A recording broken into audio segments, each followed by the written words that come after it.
Hi, John Walker, Lakai TV. This is going to be an overview of our 11-day, it was actually a 7 and 4 day cruise on the MSC Seashore. We cruised out of Cape Canaveral. So we're going to go over some of the points like embarkation, our view of the ship, our cabin, the food, the entertainment, the ports, and just going to be an overview, and we'll go in depth later. I'll do an in-depth video on some of these areas later. So watch out for the future videos. So first up is embarkation. We stayed in Orlando, Florida, and traveled to Cape Canaveral by Uber XL. It took about an hour to get there, the Uber driver, and it was about $125 because left a little later, so it's probably a little bit more busy. And we got in line about 12:30. It was a long line. Yeah, it was a really long line. I thought it was going to take us forever to get inside, but surprisingly, it moved pretty quick. Yeah, that's right. 25 minutes. I'll say it again. In 25 minutes, we were inside at the position where you scan in your luggage. That was 25 minutes. Another 10 minutes or so, we were through the scanning process, and now we were at the process where you check in. There were many positions to check in at. So when you went inside, even though they had plenty of seating for you to wait in line to get in another line for scanning, we didn't have to do that. We got to these individual stations to be scanned pretty quick as well. Right.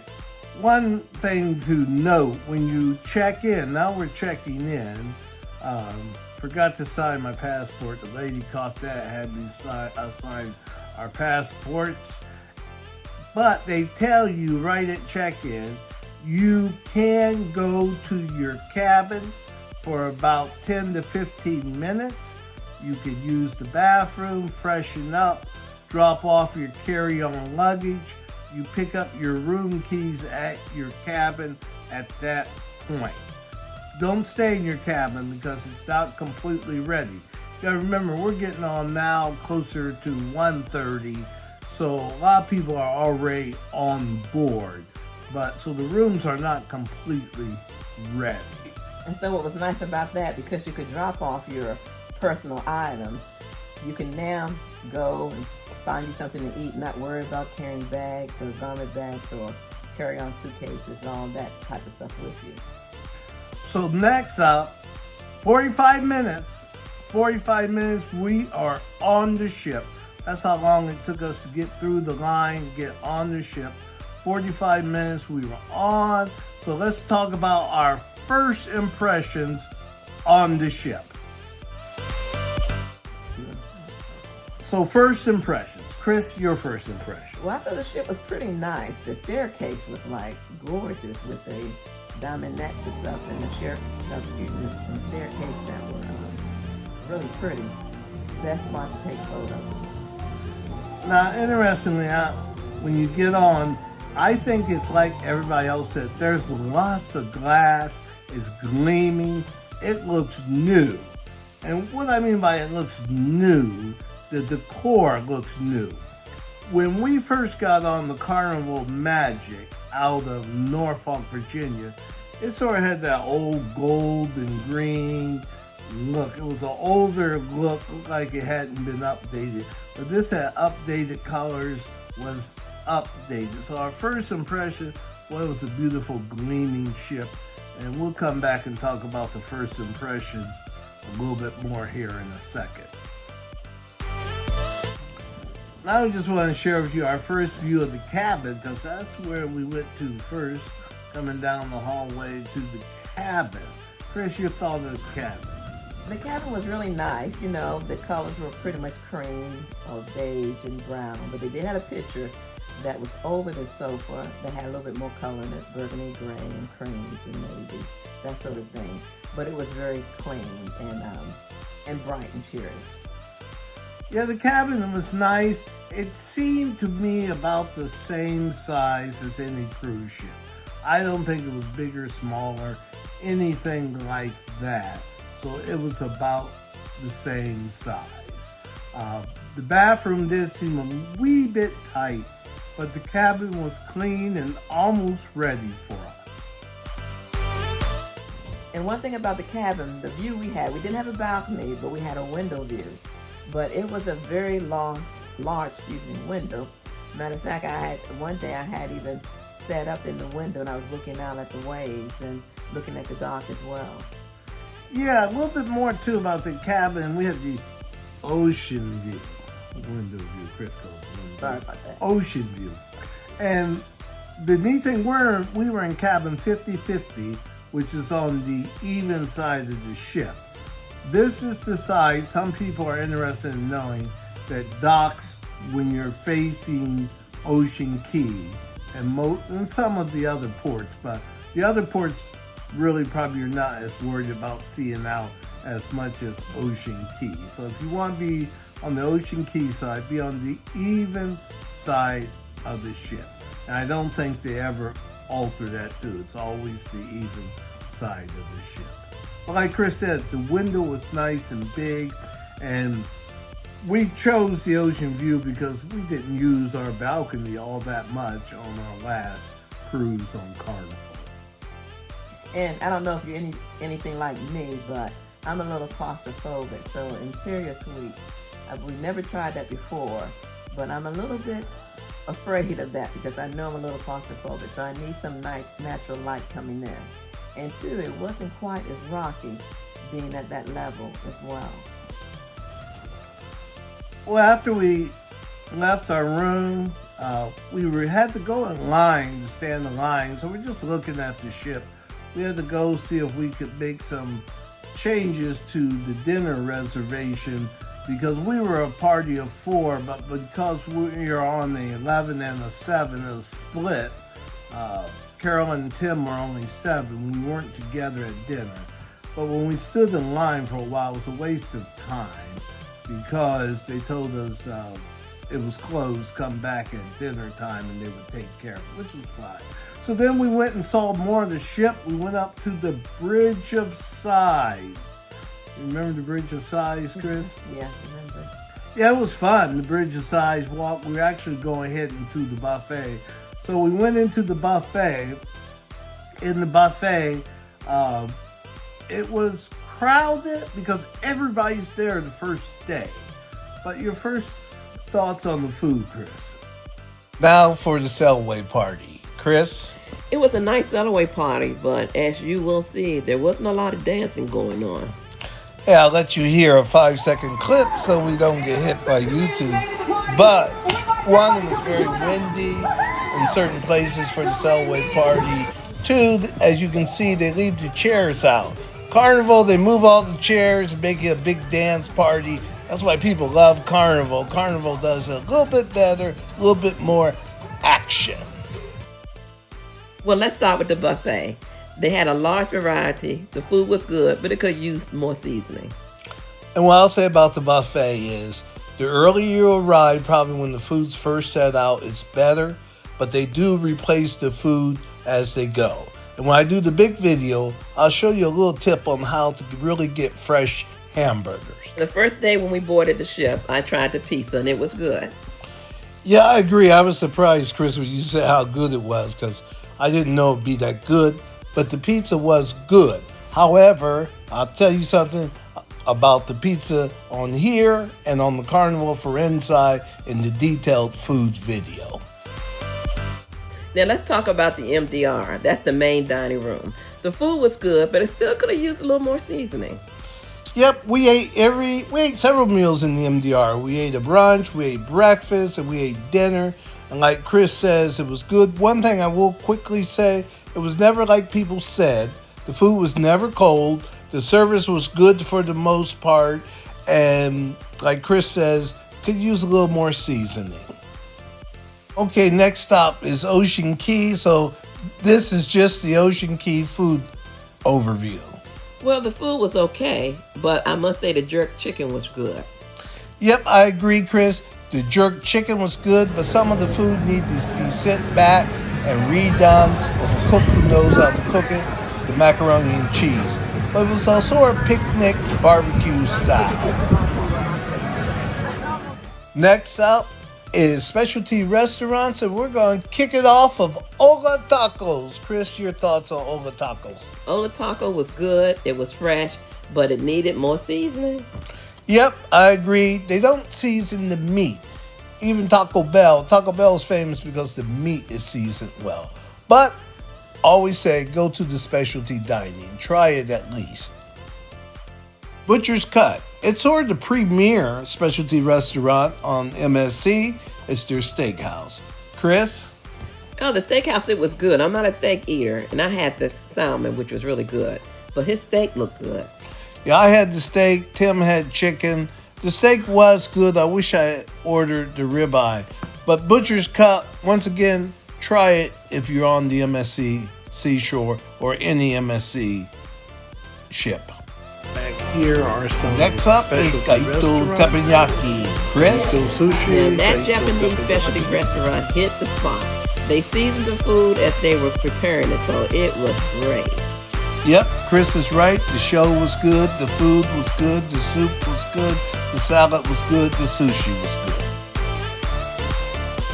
Next up is Ocean Key Seafood Restaurant. Chris, take it away. Now, I like that atmosphere. It's great for a special occasion. I did have a crab cake, and the fish was good. Yep, that's Chris's crab cake coming in view and her fish. I thought it was a little too rigid, a little too dressy, a little too hoity-toity. I think they need to see what it's like really in a seafood restaurant that's more beach style, that's more casual and dressy at the same time, and a better menu. Next up is the entertainment. There's entertainment all over. What you're looking at is the main atrium. They usually had DJ, a band singing like that. Now also off of the main atrium, not off, now we go to the main auditorium. Chris? Now, the main auditorium, there was a lot of musicals that took place there. The singing was really done well, I think. There's more dancing, which was done well also, so I enjoyed it. My take on the main show, there you're looking at the auditorium. Like Chris said, there's a lot of singing, dancing, but it got really repetitious. Same girl would get out there and dance, and then they bring out the acrobats. Always before the show, they want to do the MSC program, what they're trying to do to save the world. So it got a little bit repetitious to me, and I would say one thing though, you can go to any show even if it's sold out. Don't worry about that. Just show up. 10 minutes after they open, you can go in and find a seat. It's white night party time. Let's party. Yeah, it's white night party time. Everybody dresses in white, and then they go out to the main pool for the party. And there was a lot of Spanish music. The DJ played a lot of Spanish, not a lot of English. We should have more English. We should have bigger dance area. So that was the white night. People enjoyed themselves and had a great time. As we said earlier, it's plenty of entertainment. So this is Le Cabaret de Rouge. It's a smaller venue. It has sort of a moody type of atmosphere, but they have also plenty of entertainment. Yeah, it's more the lounge type atmosphere, but they have a band at times. They have a talent show here. They have other entertainment as well. Lots to do, sort of laid back more, but it can be crowded on the left side. Okay, now this is the silent disco. Now we've been on cruises before and there's been a silent disco, but we never participated. But we did this time, and I must say it really was fun. Yeah, silent disco was fun. They had 3 or 4 channels you could be on. Okay, this is just the regular disco they had pretty much every night or every other night in the main atrium. Well, first up is the port of calls or the excursions you can do. And really the first one is Orlando, because that's where we landed in the plane, and we spent 3 days in Orlando. So many times when you think of Orlando, you think of Disney World, SeaWorld, and so forth. But the resort we stayed at had a couple of attractions, and in Orlando, there's plenty of places that you can go to dine. And one thing I'll say about dining, there's nothing like dining really in America. Really, Orlando has probably as good or better restaurants than what you find on a ship. Of course, you just have to pay for them. The first port of call off the ship is Ocean Key. The Ocean Key is the private island rented or leased from the Bahamas by MSC Cruises. Now, Ocean Key was really nice. It had plenty of beachfront, plenty of chairs that you can just sit out and relax. You could do a little shopping, and there were also places where you can get food. So it was really nice, and I enjoyed it. Yep, so here's just some of the videos of Ocean Key, just a few quickies, because we're going to do a deeper in-depth of Ocean Key and really walk you through everything. But here you go, so just enjoy.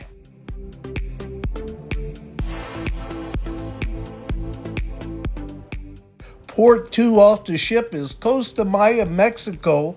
It was a new port for us, a little new. We got off the ship. We didn't go out in town, and here's what you see. So here, they had a little entertainment, actually, in the port. And we did a little shopping. Of course, they have a pool there and bars and things like that. So they have plenty in port that you could do. Like Chris said, we just did a little shopping. One thing I want to say about this pool, it was full of people. Too many people for me on the other end. And so we went back to the ship after a little shopping and walked around. And we got back on the ship. So we're heading to our next port, which will be the final port on the 7th day is Cozumel, Mexico. And that's Cozumel in the morning. There's the long walk down the pier. It is a long pier. I guess they had to build it out to deep water. We went to a day resort. Here are the resorts that they show. They don't show our resort, which is close to these. It's Nachi Coco. And the day resort was really nice, and we did have a meal there. The food was pretty good, but we'll talk more about that later. Yep, so that was Cosmo. Really enjoyed it. Well, this is the end of the 7-day cruise. We went on for a 4-day, the beautiful sunrise at Cape Canaveral. You can tour Cape Canaveral. You could put your luggage somewhere and tour Cape Canaveral. But we're getting off the ship. This is like a second embarkation. It's back to back. So they walk us off the ship. We all stand in line.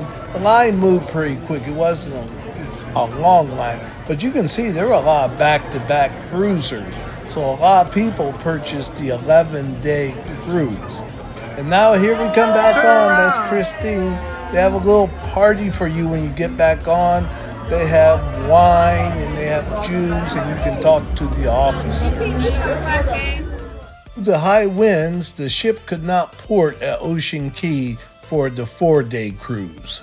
They tried several attempts to land at Ocean Key, but couldn't do it, so they finally gave up because of the wind. Well, but the surprising thing to me is that nobody complained about it. It didn't seem to bother anybody. Everyone still had a good time. Yeah, I don't know if they would have been that way on Carnival. But I think one reason they didn't complain, the ship's so big, and this was just their 2nd day. There was a lot to just explore on the ship. So our last port of call is Nassau, Bahamas. Now, Chris always wanted to go see Atlantis. So this is where we're heading. So what we decided to do was to take a water taxi over. And I'm glad we did, because it was really a nice ride. And the water was so blue and clear. And the trip wasn't that long either. And then, ta-da, there it was, Atlantis. And Atlantis was nice. We walked around Atlantis. A lot to see. One of the signs that caught my attention, people who live in the Bahamas can't gamble in Atlantis. It is a casino. And we took the water taxi back. And like Chris said, it was very beautiful coming back as well. They didn't bring us back to the same spot, but they dropped us off fairly close to the straw market. So we did a little souvenir shopping, and then it was back through the port and back on ship.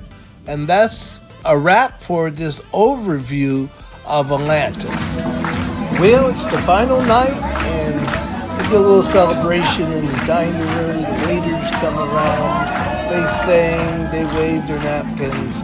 All the people waved their napkins as well because it's your final dinner. More on that when we do the in-depth dining. But it's debarkation day. What a beautiful shot of the moon as we came into Cape Canaveral. Really enjoyed this shot. Just beautiful out the back. Now here's the folks who are debarking. Debarking was a little crowded and took a little effort to get to the back of the ship where we met for our room. I didn't care that after you left, you had to wait a while in the room. They walked you through the ship all the way to the front, and then we got off and walked out to where our shuttle bus was. We purchased this shuttle bus directly from MSC. You purchase it at the excursion desk. We purchased it when we got on the ship. Took us directly to Cape Canaveral Airport. Now, one of the more controversial subjects for MSC and the new ships are smart elevators. I'll just say MSC elevators are not like Carnival elevators. They work a little different. One you see when you walk up, if no one has pressed a button, there will be dark. Now, what you do when you walk up, contrary to what people will say, you simply press your room one time. I told the engineer people were posting online that you need to press it multiple times for the number of people in your party. He said that's incorrect. Also, MSC wrote me and said that's incorrect. When you're on the elevator, the only thing you see are the rooms where people have selected where they are going. Those are the smart elevators. They're supposed to, I don't know what makes them smarter than the other ones. You certainly have less buttons to push because you're not pushing the outside button and you're not pushing an inside button either. Well, let me say first, thanks for watching. If you made it this far, please give the video a thumbs up and subscribe. Now, just our overview thoughts, our final thoughts on the MSC Seashore. Hi, Chris. Nice picture of you. It was a beautiful ship. I don't care what anybody says. The ship was clean. The air conditioning in our rooms worked well. The food was good. It was typical cruise ship fare. The ports, the excursions were good. We liked Ocean Cay, their private island in the Bahamas. Oh, that's a beautiful shot of the sunset. That was our first day. That was the nighttime show at the lighthouse. That was nice. The ship had a lot of features, a lot of things to see. There was a lot to do on the ship. The other ports, we liked the ports. Like I said, Costa Maya, we would discover more next time. The first time, we were really focusing more on enjoying Cozumel, and we had just come off a beach in Ocean Cay. Here's the beautiful port of Cozumel. Cozumel has the most day resorts of any of the ports we went to, so we chose to spend our money on Cozumel, not on Costa Maya. Maybe Costa Maya on another cruise. Sunsets, sunrises were beautiful in the Bahamas. The entertainment was nice. Some of the entertainment to me, though, they would do a lot of the MSC program that deals with conservation, and that was sort of repetitive. There was one port that we did miss, but we enjoyed also Nassau. Many people say they don't get off in Nassau. We did get off in Nassau. I would get off again. So how I rate this cruise? It was beautiful. Loved it. Yes, yes, yes. We would do MSC Seashore again. Once again, John Walker, Lacat TV. Thanks for watching. Please subscribe to the channel. There's more videos coming out on the rest of the MSC Seashore.